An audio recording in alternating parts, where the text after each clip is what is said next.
You know, the way I start this with people, because most people don't know what to say, I might say something to the effect of, where do you want your money to go? Remember I talked to you about where do you want your money to go? Here's a little survey. Let's do a little survey. How many of you would pick, and I have a list of places where you might want your money to go here. How many would pick the first item on the list, the nursing home? No? All right, the second item, the Internal Revenue Service. No? Well, then on the list is children, grandchildren, a charity. That's unusual you said that, because these are official statistics. This is the order that over 90% of estates are consumed in. Nursing home, Internal Revenue Service, second. How many of you would like to change that order?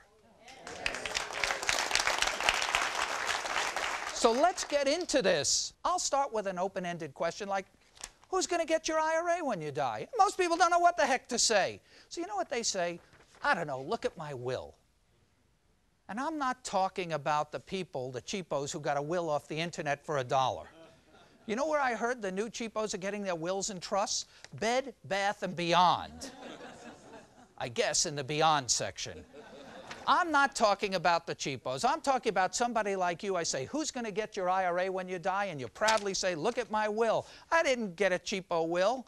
I went to the best attorney in town. I paid tens of thousands of dollars. So here's what I'll do. I'll say, look, I'm not an attorney, so I'm not going to give you a legal opinion on this. But let's play a game. Let's take this will of yours and turn it over face down and make certain assumptions about it. First assumption, you went to the best guy in town. Let's assume it's the best will that's ever been written. It's got every bell and whistle and trust and tax-saving provision known to man. It's the best will that's ever been written. It's perfect. Now I'll hit you with the follow-up question. So tell me, how do you own your assets? And most people might say, most couples might say, well, we have a house we own jointly. We have some joint bank, broker, investment accounts, pensions, IRAs, life insurance, Social Security. Isn't that list of assets pretty much the typical estate of just about every couple in America? So how much of this typical estate do you think is covered by this perfect will? Take a guess. None of it! Because most property passes outside of these documents, including what may be your largest single asset, that IRA, that 401k, that retirement account. Look, you own a house jointly. You die. Who gets it? The surviving joint owner, the girlfriend. I have seen the spouse in some cases. It happens. Regardless of what it says in the will, it overrides the will. So you need a plan for your retirement savings, that exit strategy, because it's not covered here, and it shouldn't be. See, retirement is like a football game. They have a saying in football, the score at halftime is irrelevant. Give me the score at the end of the game, and then I'll tell you who won. It's the same thing with your retirement savings. A football game has two halves, the first half and the second half. It's the score at the end of the game, how much you keep. That's what we care about. The first half of the retirement game is the accumulation phase, where you accumulate, you build your retirement savings. The second half is the distribution phase.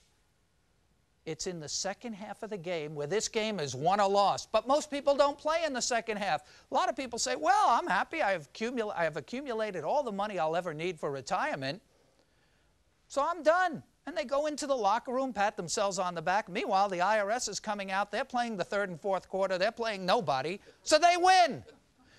Because it's their exit strategy, not yours. Because it's their plan, not yours. It's so important to play in the second half of the game, where you can actually end up with more, not less. But most people don't know about it. See, it doesn't matter how much you make. I don't care how much you make. It's how much you keep. I don't care how much you make.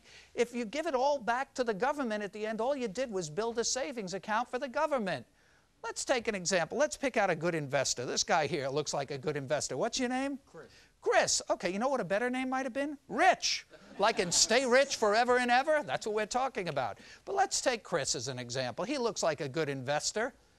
Chris has this IRA, and for 30 years, he's made 30% a year, every year for 30 years. Has he done a good job?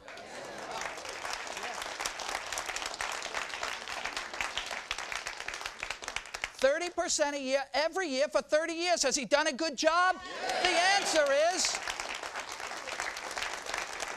The answer is so far. It's only halftime. We don't know how much Chris and his family are keeping until we find the score at the end of the game. They have a saying in the record business, you're only as good as what? Your last hit. That's all anybody on this earth cares about. Tell me what you've done for me lately. The score at the end of the game. So let's finish the Chris story. Chris dies. It happens. And like most people, Chris's family loses 70 to 80% of all of those gains because they didn't have a plan in the second half of the game. So tell me, what do you think will be the last thing Chris's family remembers about Chris? The last hit. Now somebody will say, but kids, you don't understand. Your dad made 30% a year, every year for 30 years. It hasn't been done in the history of the world. And the kids will say, no, you don't understand. We're broke. And it's his fault. And now we have to get jobs and everything. Thanks to him. He blew it. He dropped the ball. Chris dropped the ball at the critical moment. It can happen to anybody. It happens to most people. It happens to most people because most of them don't know about the second half of the game and have advisors that also don't know about the second half of the game. Many advisors can help you build money, but very few advisors have the specialized knowledge to create a plan in the second half of the game. Chris dropped the ball. The reason I keep using that saying, it comes from a famous baseball player in my area in New York.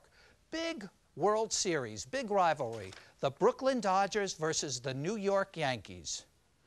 The Brooklyn Dodgers are one strike away from winning the World Series. In other words, they get strike three, they win the World Series. Well, they get strike three. But the catcher, Mickey Owen, drops the ball. Next batter up for the Yankees, Joe DiMaggio. P.S. The Yankees win the World Series. And this poor guy is forever known as the guy who dropped the ball. That's where the saying came from. Well, he's died recently. And I have his obituary right here. And wouldn't you know it, the headline in the poor guy's obituary, guy who dropped the ball dies.